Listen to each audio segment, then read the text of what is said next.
我自掏腰包建了村里唯一的农用配电站和输电网，10年只收国家规定的基础电费，只为让乡亲们的果园在用电高峰期不被断电渴死。结果被贪心不足的叔叔和新能源公司举报，污蔑我私改电表偷电漏电，硬生生逼我交出电网的管理权。我索性签了免责协议，拆走属于自己的核心变压稳压模块，去市郊搞起了全自动化生态农庄。极端高温的大旱之年，村民看着天价的电费和满山因为停电抽不上水而枯死的果树，将我那好叔叔活活按在泥地里。先前我刚把配电房变压器的散热风扇清理干净，叔叔林二狗就带着表哥以及几个夹着公文包的陌生男人走进了配电房。叔叔一进来，眉头就皱成了死疙瘩。这什么破机器，嗡嗡的，噪音这么大！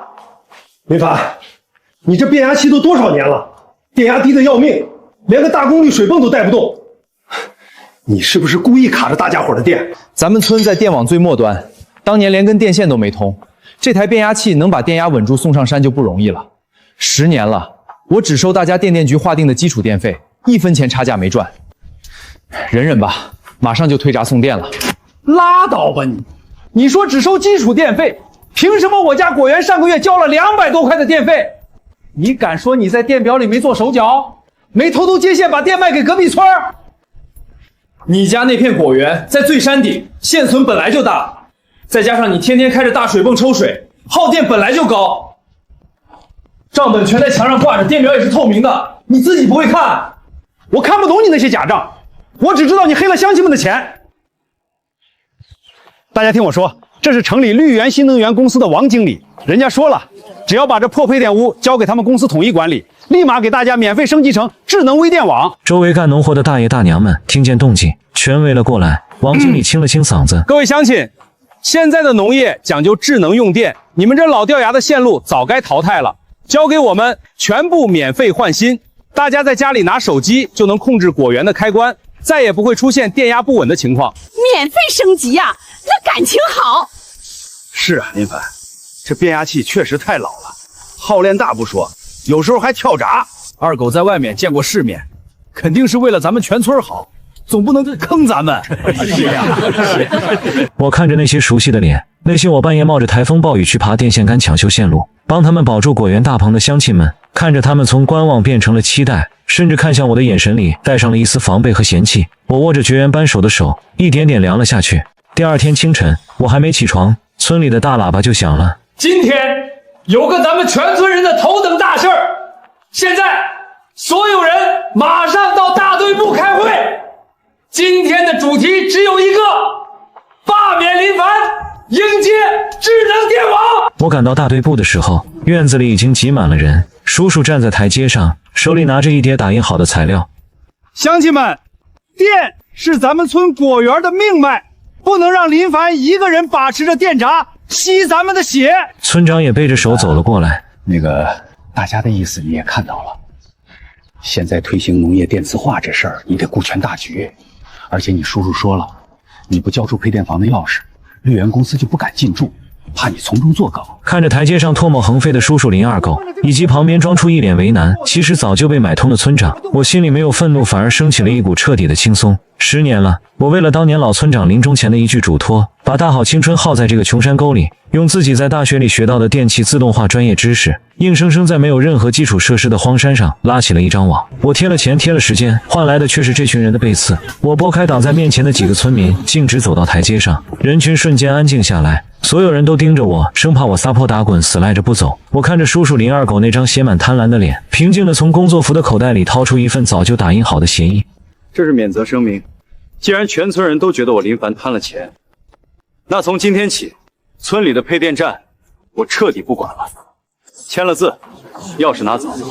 但我丑话说在前面，交接之后，果园里是停电还是烧毁设备，哪怕是天塌下来，也跟我林凡没有半毛钱关系。林二狗一听我要交钥匙，眼睛瞬间亮得像2000瓦的灯泡。他一把抢过协议，看都没仔细看，生怕我反悔似的，赶紧掏出红印泥按了手印。村长咳嗽了2声：林凡啊，你能想通就好，大家都是为了村里能过上好日子。年轻人早点认清现实，我们绿源公司玩的是高科技，你那种小打小闹的土办法，早就该扫进垃圾堆了。我没搭理他，转身朝着配电房走去。全村浩浩荡荡几百号人跟在我身后，就像是押送犯人一样盯着我，生怕我走的时候搞破坏。我推开配电房沉重的大铁门，里面传出机器平稳的嗡嗡声。我无视了02狗防贼一样的目光，径直走到主变压器后面，拿出一把定制的内六角扳手，咔嗒几声拆下了一个看起来黑乎乎、毫不起眼的金属箱子。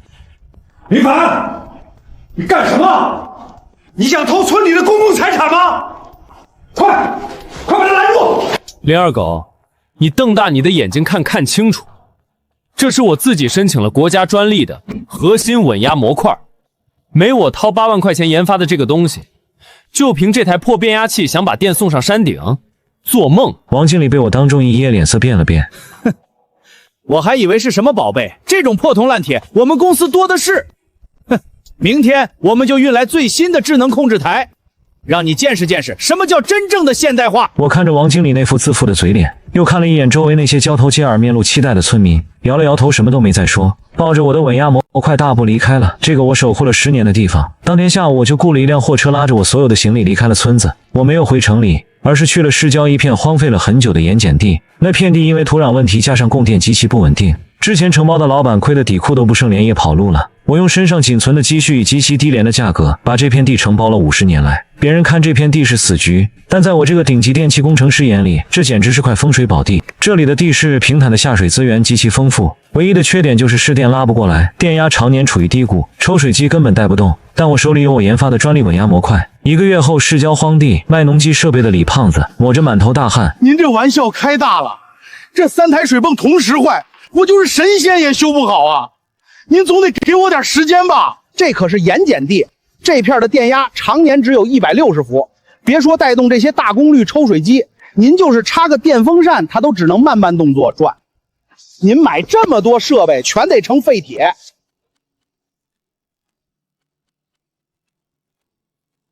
把总闸合上试试。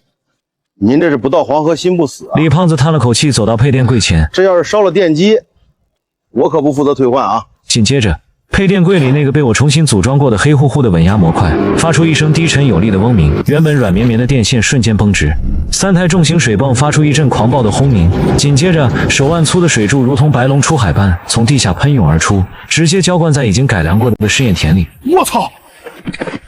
李胖子吓得一屁股坐在地上，眼珠子差点瞪出来。这压力道表怎么纹死在380伏动都不动一下？李老板，您这配电罐里装的是核反应堆吧？这叫全自动无功补偿与超低压异变稳压技术。简单点说，只要这根线上还有一点电芯子，我这机器就能把它炸出最大的力气。胖子，明儿再给我送10台全自动温控大棚的设备来。得嘞，林老板。李胖子啃着西红柿，满脸堆笑。您这技术要是拿去卖，早成千万富翁了。我看着远处翠绿的幼苗，种地只是顺手，主要是图个清静。对了，听说最近绿源公司在附近村子搞什么智能微电网，动静挺大。您说那个绿源公司啊？嗨，那就是个皮包公司，拿着一堆贴牌的破铜烂铁，专门去骗那些不懂行的乡下人。他们的设备城里平原用用还行，要是放进深山老林里，嘿嘿，等着瞧好吧。今年夏天可是号称有史以来最热的极端高温，到时候有他们哭的。我笑了笑，没接话。好良言难劝该死的鬼。林二狗和那些村民既然选了高科技，那就让他们好好享受吧。与此同时，林家村配电房，林二狗满面红光地站在崭新的配电柜前，手里举着一个智能手机。乡亲们，看看，这才是大公司的手笔。王经理给咱们装了物联网控制系统，以后抽水浇园子再也不用大半夜跑来开关了。二老，这玩意儿真这么神？俺这老年机能用不？换智能机啊，大娘，时代变了，而且我们的电网有智能调度功能，绝对不会跳闸，大家放心用。那电费咋算啊？全智能计费，直接从你们绑定的银行卡里扣，省心又省力。林凡以前就是靠人工抄表，指不定黑了大家多少钱呢。就是，林凡那小子一看就不是好东西，幸亏把他赶走了。林二狗赶紧附和，村民们看着锃光瓦亮的设备，纷纷露出满意的笑容。然而，这份笑容仅仅维持了不到半个月。7月中旬，百年不遇的极端高温大旱降临了，连续20天低雨未下，气温直逼40度。林家村那片长在半山腰的果园泥土干得裂开了嘴，果树的叶子全都卷成了烟卷，急需大量的水来救命。各家各户注意了，赶紧抽水救树，再不浇水，今年的果子全得死在树上。几百家农户几乎在同一时间拿出了手机，按下了抽水机的启动键。林二狗正坐在空调房里啃冰棍，手机突然疯狂弹窗，紧接着头顶的空调嗤的一声停了。怎么回事？停电了？二狗，你弄的那什么破高科技，怎么全瘫痪了？按了半天手机，抽水机就是不转，急死个人了！我那半山腰的果子都快烤熟了，电闸推上去就掉，推上去就掉。林二狗满头大汗地挤进配电房，只见那台绿源公司吹上天的智能配电柜正亮着刺眼的红灯，屏幕上疯狂闪烁着"过载保护"4个大字。王经理，王经人呢？半个小时后，王经理坐着路虎满头大汗地赶到了现场。他看着仪表盘上那可怜的电压数值，脸都绿了。这怎么可能？你们村的输入电压怎么才140伏？这可是电网末端的最末端啊！我们的智能设备必须要达到200伏以上才能启动。你少扯淡！以前林凡在的时候，不管多热的天，那台破变压器也能把水抽上山。你赶紧给老子修！王经理一把推开他，理直气壮地吼道：“你懂不懂科学？物理定律你懂吗？巧妇难为无米之炊，没有足够的输入电压，足够的输入道口啊！我的芯片再高级有什么用？我不管！今天抽不上水，老子砸了你的破机器！这可怎么办呀？”就在这时，村长和几个村民的手机突然响了。大伙先别吵，看看这是啥短信。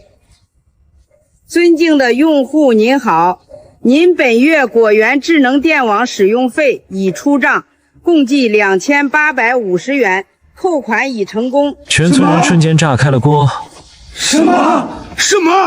我也收到了，我家扣了3200，咋回事啊？俺家就抽了2次水，怎么扣了3000？2次水怎么扣了1500？所有人的目光如同刀子一样射向了林二狗和王经理。王经理吓得连连后退，强撑着解释：“你们想干什么？王川，别冲动啊！有话好好说，有话好好说。”那个各位乡亲，你们签订的是商业智能升级协议啊，咱们走的是商业电价，1块2一度，加上设备租赁率、智能调度费、云端服务费、线路损耗喷盘费，这都是合同里写的清清楚楚的啊！放屁！以前林凡只收我们5毛钱的基础电费，从来没有什么服务费。二楼，这是你找来的人，你给个说法。乡亲们，我也不知道啊，这合同密密麻麻好几十页，他说签了就能免费升级，这不关我的事儿啊！不关你的事儿，打死你个吃里扒外的白眼狼！愤怒的村民们蜂拥而上，瞬间把林二狗按在配电房外面的干泥地里一顿拳打脚踢。村长看着满山枯黄的果树，瘫坐在地上嚎啕大哭。完了，全完了，我的果园啊！就在林家村愁云惨雾的时候，我的全自动化生态农庄正迎来大丰收，一排排全自动喷淋设备正在进行微米级的水雾降温。我躺在葡萄架下的躺椅上，喝着冰镇西瓜汁。胖子，这批货拉走，打款痛快点啊！必须痛快！市面上的蔬菜因为大旱全绝收了，您这批货现在是天价，各大超市都抢疯了。对了，林老板，您听说了没？林家村那边炸锅了。哦，怎么了？那绿源公司的老板跑路了，设备根本带不动低压电，还通过阴阳合同坑了村民好几万的云端服务费。现在山上没水，果树死了一大半。那个叫林二拱的，听说被村民逼着写了欠条，天天在村里挨骂呢。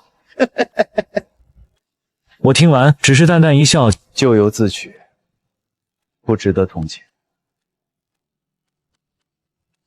但有些人偏偏就不长记性。叔，你确定林凡那个能稳压的黑盒子就在那排房子里？嘘，小声点，我打听清楚了。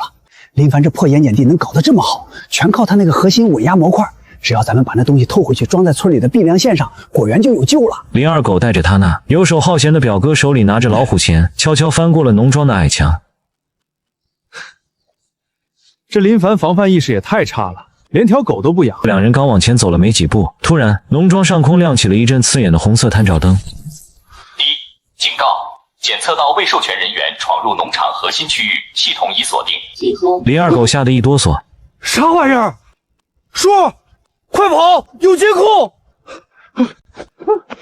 两人刚想转头翻墙 ，AI 声音再次响起：启动1级防盗措施，全自动生态肥料喷洒系统开始覆盖。几十个高压喷头猛地从地下弹起，精准地对准了两人，一股浓郁的发酵了整整1个月的纯天然沼气池能加肥，如同暴雨般倾泻在他们身上。好臭啊！这是猪粪水！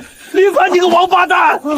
我穿着睡衣，手里端着一杯热茶，慢悠悠地从主控室里走出来，站在灯光下，看着这两个在粪坑里挣扎的小丑。哟，这不是我那见过世面的叔叔吗？大半夜的不睡觉，跑我这盐碱地里来泡营养浴了。林二狗一边吐着泥水一边叫嚣：林凡，快关了！你这是非法拘禁，我要告你！告我？我的农场可是注册在案的高科技示范园区，有严格的安保系统。你们半夜带作案工具翻墙，这是入室盗窃。我已经报警，顺便还通知了村长他们。别！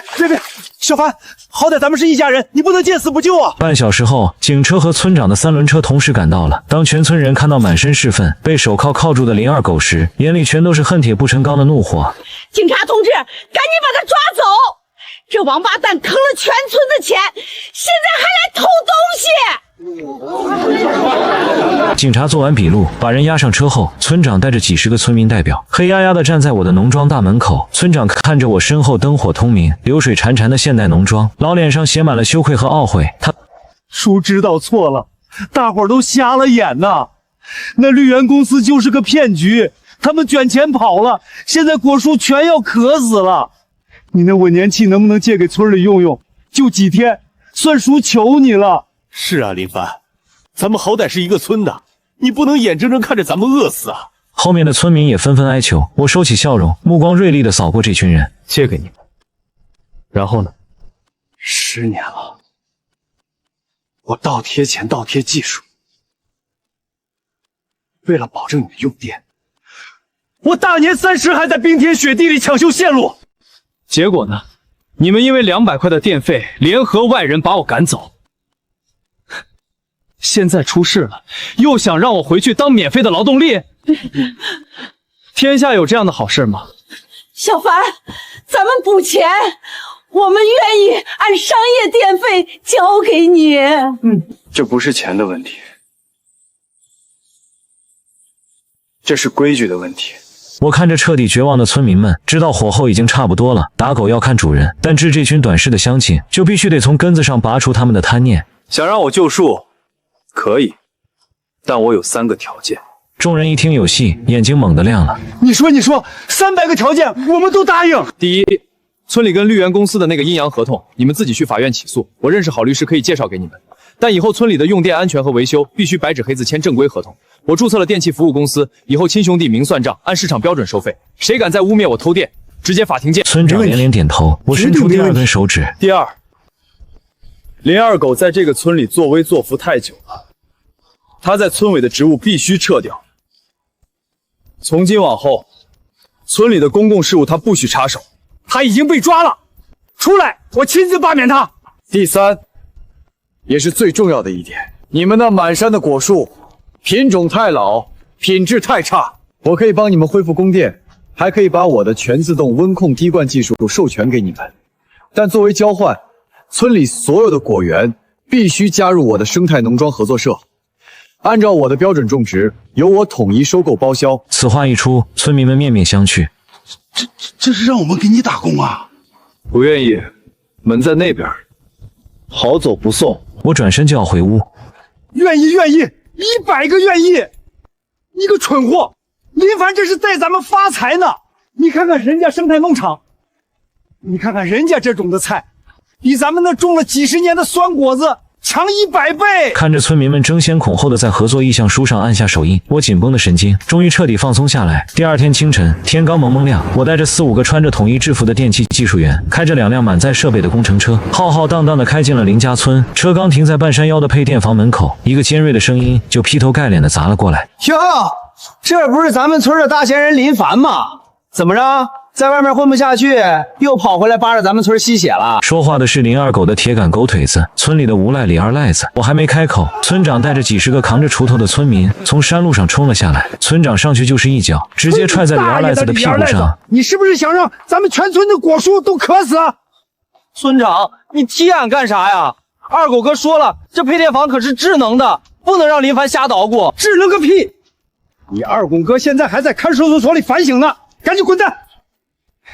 再敢废话，以后村里的水你家一滴也别想用。就是，你要是再拦着林总，俺们几个老骨头跟你拼了！看着村民们这180度的大转弯，我心里暗笑，这就是人性，但也是最实在的生存法则。行了，大家都退后。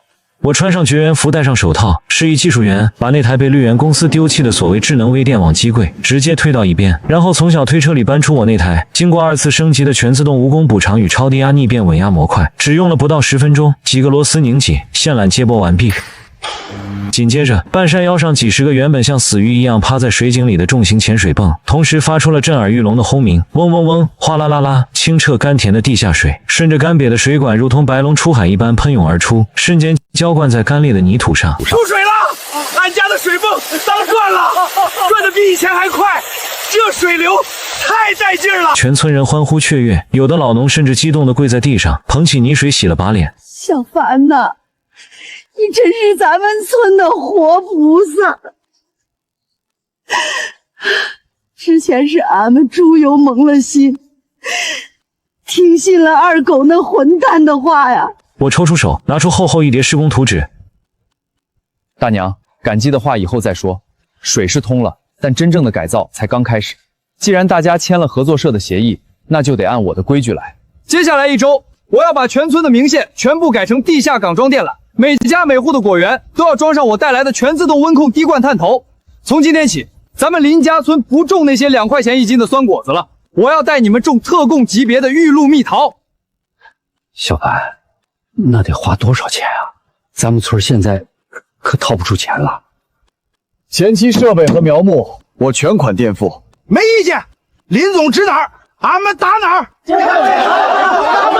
接下来的1个月，林家村彻底变了样。在极端的高温下，周围几个村子的庄稼都枯死了，唯独我们林家村的半山腰上水雾缭绕，绿意盎然。这全靠我研发的低压稳压技术，保证了滴灌系统24小时不间断的精准供水。就在果子结出青色的果子，一切向好发展的时候，麻烦却再次找上门来。这天中午，我正在试验田里给村民演示蔬果，3辆黑色的奔驰大 G 气势汹汹地开进了村里，直接停在了我的试验田边。车门打开，几个穿黑西装的壮汉先跳了下来，紧接着一个大腹便便、戴着墨镜的中年男人在几个人的簇拥下走了过来。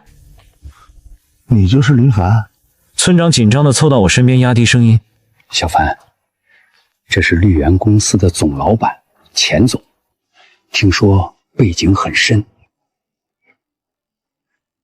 咱们要不要报警？”我摆摆手，把手里的修枝剪递给旁边的村民，拍了拍手上的泥土。我就是林凡。钱总不在城里吹空调，跑到这穷乡僻壤来干什么？林凡，真人面前不说暗话。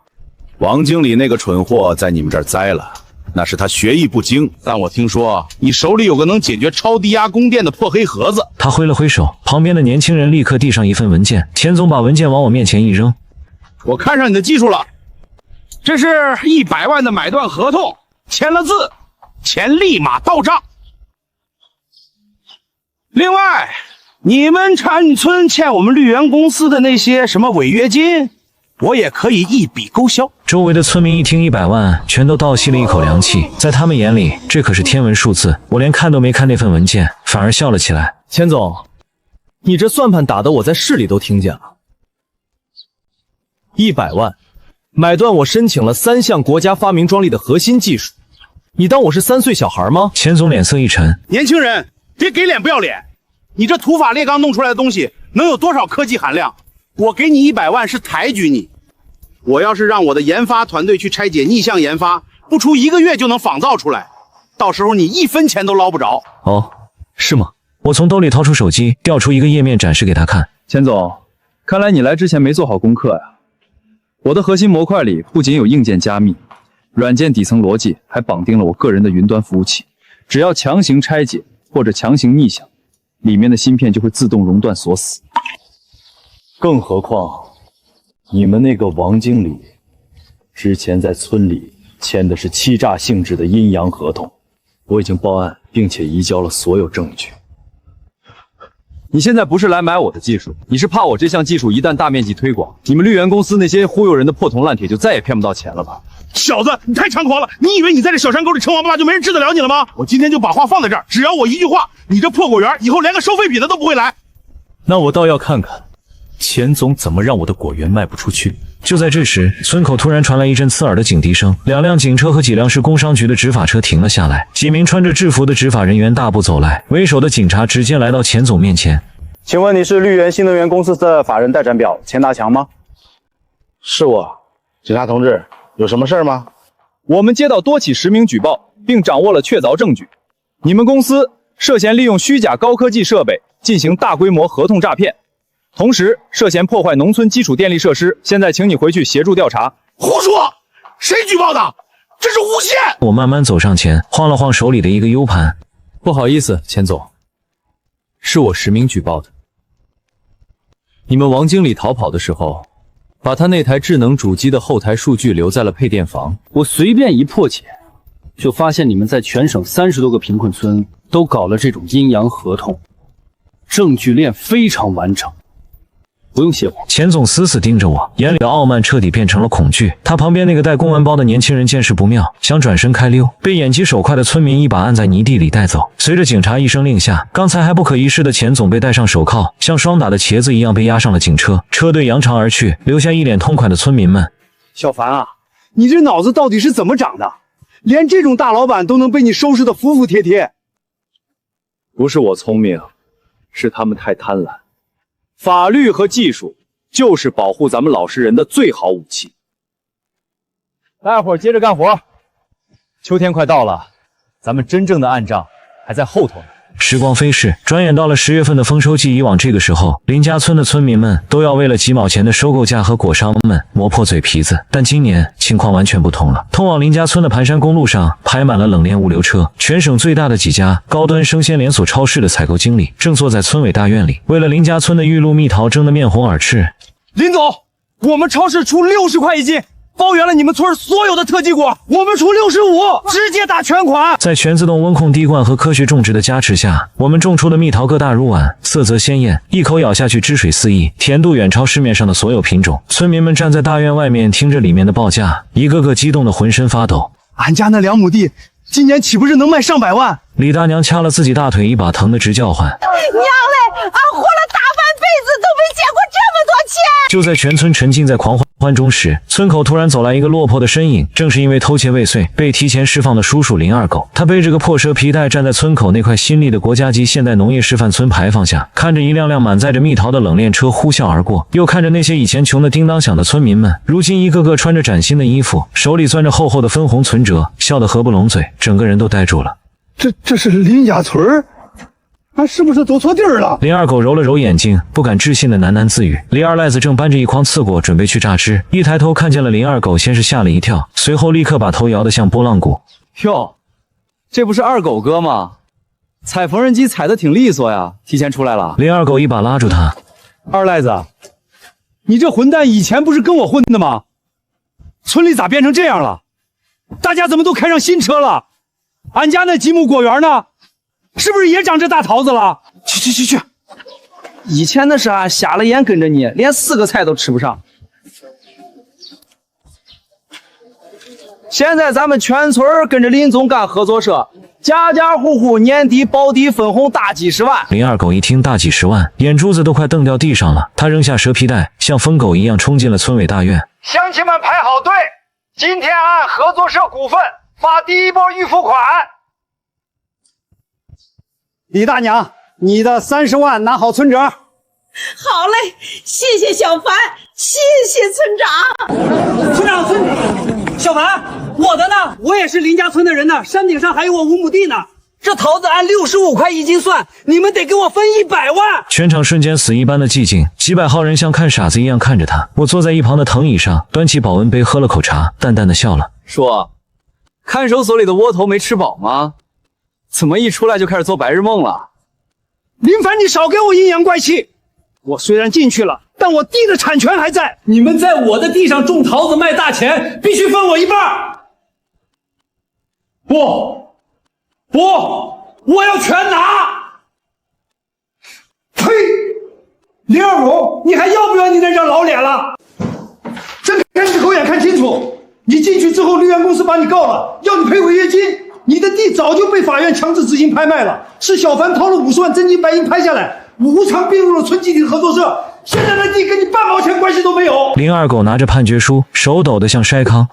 不可能，林凡，你算计我，你故意买我的地，你这是侵吞私人财产。我放下保温杯，站起身走到他面前。我走的是合法合规的司法拍卖，全村人都能作证。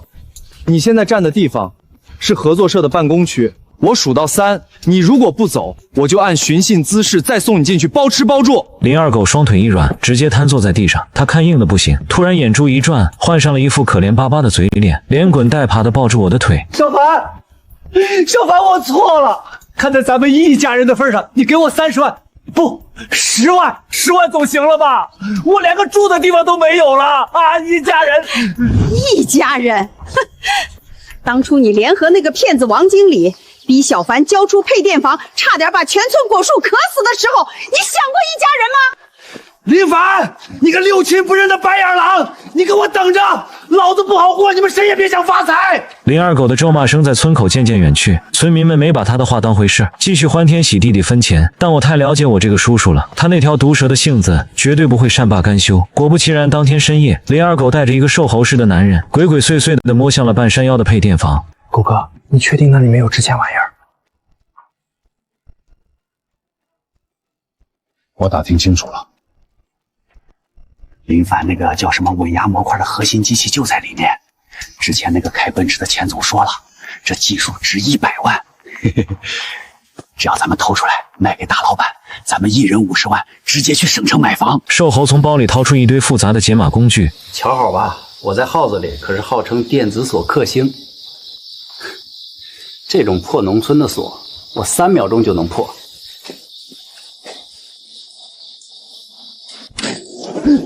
警告：检测到非授权生物特征靠近核心区域。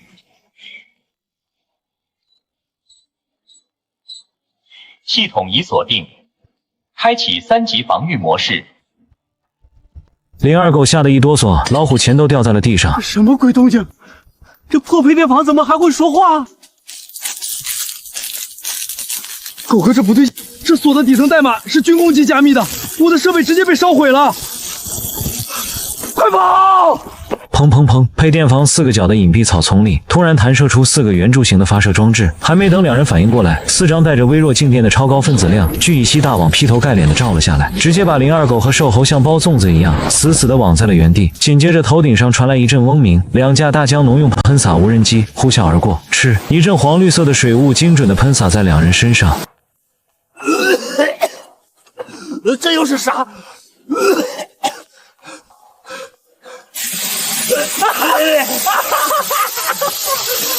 辣死我了！我的眼睛啊！这是防狼喷雾吗？不远处的智能监控室大门打开，我披着外套，带着村长和几个拿着铁锹的村民慢悠悠地走了过来。我打了个哈欠，看着往里翻滚的两人，叔，你这记性是真不行啊！上次在我市郊的农场被沼气值洗礼，这次又来挑战我的升级版安保系统。林二狗在往里拼命挣扎。林凡，快放开我！你这是动用私刑，我要告你！不好意思啊，这无人机里装的是咱们村刚榨好的超浓缩大蒜辣椒除虫液，纯天然无公害，还能杀菌消毒，就是有点辣眼睛。至于报警嘛，不用你费心了，系统判定入侵的时候就已经把你们的高清人脸数据自动打包发给派出所。村长上去冲着网兜就是一脚。林二狗，你真是狗改不了吃屎！小凡早就料到你会眼红使坏，特意在这儿安了最先进的物联网防盗网，你就等着把牢底坐穿吧！不到20分钟，警车就呼啸着开上了山。带队的警察一看这架势，直接乐了。这不是上午刚去司所报道的林二狗吗？晚上就无缝衔接又来作案了，涉嫌盗窃国家专利技术设备，数额巨大。走吧。这回不用提前释放了。看着林二狗和那个电子索克星带着满身的大蒜味被塞进警车，村民们发出了一阵痛快的哄笑。行了，大伙儿，回去睡个安稳觉，明天还得签大合同呢。第二天，林家村迎来了有史以来最风光的一天。全省最大的5家生鲜连锁巨头的高管亲自带队，不仅全款包销了今年的玉露蜜桃，连明年的各类有机蔬菜都提前签了预售合同。大队部门口鞭炮齐鸣，锣鼓喧天。就在我准备给大伙儿切庆祝蛋糕的时候，3辆挂着省城牌照的红旗轿车缓缓停在了广场上。车门打开，走下来几位穿着西装、气质不凡的领导，为首的是省农业厅的厅长和国家电网的技术总工。村长一看这阵仗，吓得手里的烟袋锅子都掉地上了。这是胜利的大镰刀啊！厅长快步走到我面前，一把握住我的手，用力摇了摇。你就是林凡同志吧？后生可畏，真的是后生可畏啊！领导您好，您这是？林凡同志，经过科研院3个月的实地论证，你研发的全自动无功补偿与超低压异变稳压技术被判定为解决偏远山区农业用电的重大技术突破。国家电网总局已经正式决定以2000万的专利授权费，全面引进你的这项技术，在全国首批1000个贫困山区县进行全面推广。2000万！我的老天爷呀！小凡这脑子是金子做的吗？咱们林家村出了个大科学家呀！我看着手里那份盖着国徽大印的文件，听着周围乡亲们朴实热烈的欢呼，心里那块悬了10年的石头终于稳稳地落了地。领导，这2000万的授权费，我不能全要进自己要。小凡，你这是干啥？这是你自己凭本事赚的钱呀！我转过身，看着这群曾经犯过糊涂但本性依旧淳朴的乡亲。科技不是为了让一个人暴富，而是为了让更多的普通人能够挺直腰板赚钱。我想把这1500万捐出来，在咱们镇上建一所全日制的高标准希望小学，再建一所现代农业电气化培训学校。我要让大山里的孩子能学到真本事，我要让全国的林家村都能过上今天这样的好日子。雷鸣般的掌声再次响起，很多老一辈的村民激动得热泪盈眶。半年后，我建起了一座全国最先进的农业微电网研发基地，每天都有全国各地的考察团和技术人员来参观学习。至于林二狗，听说他因为累犯且涉嫌盗窃重大商业机密，被重判了8年。这次进去，估计缝纫机真的要被他踩冒烟了。这世上从来没有绝对的死局，只有不肯动脑的懒汉和贪得无厌的小人。而我不过是用我手里的扳手和一颗不服输的心，给他们好好上了一课。